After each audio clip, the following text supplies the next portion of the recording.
కాసేపట్లో తెలంగాణ అసెంబ్లీలో బడ్జెట్ ప్రవేశపెట్టనున్నారు. ఈసారి బడ్జెట్ 3.36 లక్షల కోట్లకు పైగానే ఉంటుందని చెబుతున్నారు. బడ్జెట్ కు కేబినెట్ ఆమోదం తెలిపింది. శాసనసభలో డిప్యూటీ సీఎం బట్టి విక్రమార్క, శాసన మండలిలో మంత్రి ఉత్తమ్ కుమార్ రెడ్డి బడ్జెట్ ప్రవేశపెట్టనున్నారు.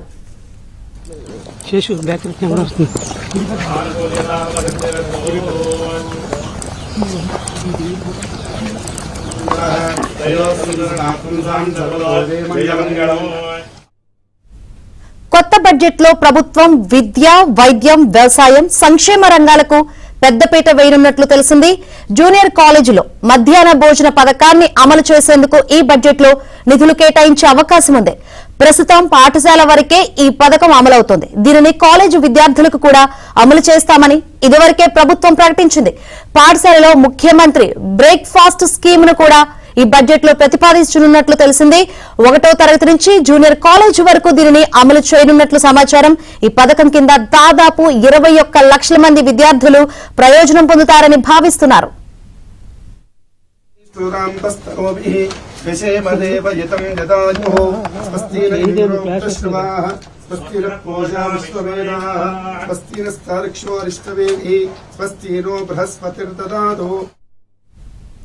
గిగ్ వర్కర్లకు ప్రభుత్వం కొత్త చట్టం తీసుకురానుంది. గిగ్ వర్కర్ల సంక్షేమానికి వెల్ఫేర్ ఫండ్ ను ప్రకటించనున్నారు. దేవాదాయ శాఖ పరిధిలోని వృద్ధ అర్చకులకు పెన్షన్లను కూడా బడ్జెట్ లో ప్రతిపాదించనున్నట్లు తెలిసింది. పారా అథ్లెట్లకు ఇళ్ల స్థలాలు, ఇతర ప్రోత్సాహకాల కోసం నిధుల కేటాయింపు ఉంటుందని భావిస్తున్నారు. కళ్యాణ లక్ష్మి పథకం కింద తులం బంగారానికి బదులు ప్రస్తుతం ఇస్తున్న 1,116 రూపాయలకు మరో 50,000 కలిపి 1,50,116 ఇవ్వాలని బడ్జెట్ లో ప్రతిపాదించనున్నట్లు తెలిసిందే.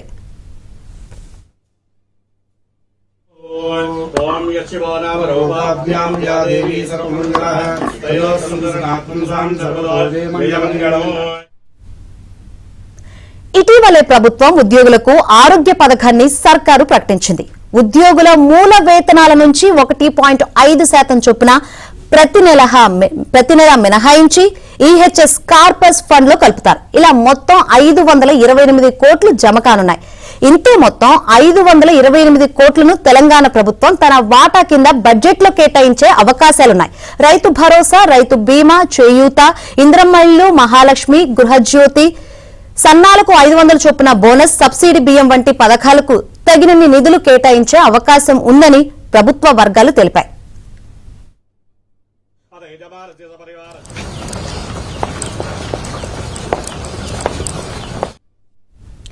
కాసేపట్లో తెలంగాణ అసెంబ్లీలో బడ్జెట్ ప్రవేశపెట్టనున్నారు. ఈసారి బడ్జెట్ 3.36 లక్షల కోట్ల పైగానే ఉంటుందని చెబుతున్నారు. బడ్జెట్ కు కేబినెట్ ఆమోదం తెలిపింది. అయితే శాసనసభలో డిప్యూటీ సీఎం బట్టి విక్రమార్క, శాసన మండలిలో మంత్రి ఉత్తమ్ కుమార్ రెడ్డి బడ్జెట్ ప్రవేశపెట్టనున్నారు. ఈసారి ఏ రంగాలకు అధిక ప్రాధాన్యం ఇస్తారో తెలుసుకుందాం. మరిన్ని వివరాలు అందించేందుకు మా ప్రతినిధి నరసింహరావు లైవ్ ద్వారా సిద్ధంగా ఉన్నారు. నరసింహరావు, ఏంటి బడ్జెట్ సంబంధించి మీ దగ్గర ఉన్న ఇన్పుట్స్? యశంకరి, మరి కాసేపట్లోనే మధ్యాహ్నం 12 గంటలకి అభిజిత్ లగ్న సుముహూర్తాన ఇటు అసెంబ్లీలో అటు శాసన మండలిలో ప్రభుత్వము బడ్జెట్ను ప్రవేశపెట్టబోతా ఉంది. శాసనసభలో మల్లు బట్టి Vikramarka deputy CM, finance minister బట్టి విక్రమార్క ప్రవేశపెడతారు. అటు శాసన మండలిలోనేమో ఉత్తమ్ కుమార్ రెడ్డి బడ్జెట్ను ప్రవేశపెడతారు. వాస్తవానికి గత 2 బడ్జెట్లని శాసన మండలిలో మంత్రి శ్రీధర్ బాబు ప్రవేశపెట్టారు. కానీ ఈరోజు శ్రీధర్ బాబు స్థానంలో ఉత్తమ్ కుమార్ రెడ్డి కౌన్సిల్లో బడ్జెట్ను ప్రవేశపెట్టబోతా ఉన్నారు. శ్రీధర్ బాబు కొంత పూస నొప్పితో బాధపడుతున్నటువంటి నేపథ్యంలో ఆయన ట్రీట్మెంట్ చేసుకుంటున్నారు. వైద్యులు ఆయనకి విశ్రాంతి అవసరము, ఎక్కువసేపు నిలబడకూడదని సూచనలు చేసినటువంటి నేపథ్యంలో ఈరోజు కౌన్సిల్లో ఉత్తమ్ కుమార్ రెడ్డి ప్రవేశపెట్టబోతా ఉన్నారు. ఇప్పటికే ఈ బడ్జెట్కు సంబంధించి ఒక ఫార్మాలిటీ ఉంటుంది, కేబినెట్ ఆమోదం పొందాలి. అదేవిధంగా బడ్జెట్ను ప్రవేశపెట్టేందుకు అవసరమైన గవర్నర్ అనుమతి కూడా తీసుకోవాల్సి ఉంటుంది. సో అందుకోసం అని చెప్పి ఈరోజు అసెంబ్లీ కమిటీ హాల్లో ప్రత్యేకంగా కేబినెట్ సమావేశాన్ని నిర్వహించారు. ముఖ్యమంత్రి రేవంత్ రెడ్డి నేతృత్వంలో ఈ సమావేశంలో బడ్జెట్కి ఆమోదం తెలిపారు. ఆ బడ్జెట్ను ప్రవేశపెట్టేందుకు అనుమతి కోసము దాన్ని గవర్నర్కు కూడా పంపించారు. సో గవర్నర్ అనుమతితో ఈరోజు బడ్జెట్ను ఇటు శాసనసభలో శాసన మండలిలో ప్రవేశపెడతారు. సో అంతకంటే ముందు ఈరోజు ఉదయమే మల్లు బట్టి Vikramarka deputy CM finance minister ఆ బడ్జెట్ ప్రతుల్ని భవన్ ఆవరణలో ఉన్నటువంటి నల్లపోచమ్మ ఆలయంలో ఆ బడ్జెట్ ప్రతుల్ని పెట్టి ప్రత్యేకంగా పూజల్ని నిర్వహించారు. పూజల అనంతరము బడ్జెట్ ప్రతుల్ని తీసుకొని అసెంబ్లీకి వచ్చారు. అసెంబ్లీ కమిటీ హాల్లో ఆ బడ్జెట్ ప్రతులకి క్యాబినెట్లో పెట్టి ఆమోదం తెలిపారు. దాన్ని గవర్నర్ ఆమోదం కోసం పంపించారు. సో గవర్నర్ ఆమోదంతో మరి కాసేపట్లోనే 12 గంటలకు అభిజిత్ లగ్న సుముహూర్తాన ఈ బడ్జెట్ను అసెంబ్లీలో కౌన్సిల్లో పెట్టబోతా ఉన్నారు. అయితే ఈ బడ్జెట్ ఎలా ఉంటుంది, ఏ మేరకు ఉంటుంది, దేనికి ప్రాధాన్యత ఉంటుంది అనేటువంటి పైన ఇప్పుడు సర్వత్రా ఉత్కంఠ ఆసక్తి అయితే నెలకొని ఉంది. ప్రభుత్వ వర్గాల నుంచి అందుతున్నటువంటి సమాచారం మేరకు అయితే స్టేట్ ఓన్ రెవెన్యూ కొంత పెరిగినటువంటి మేరకు అదేవిధంగా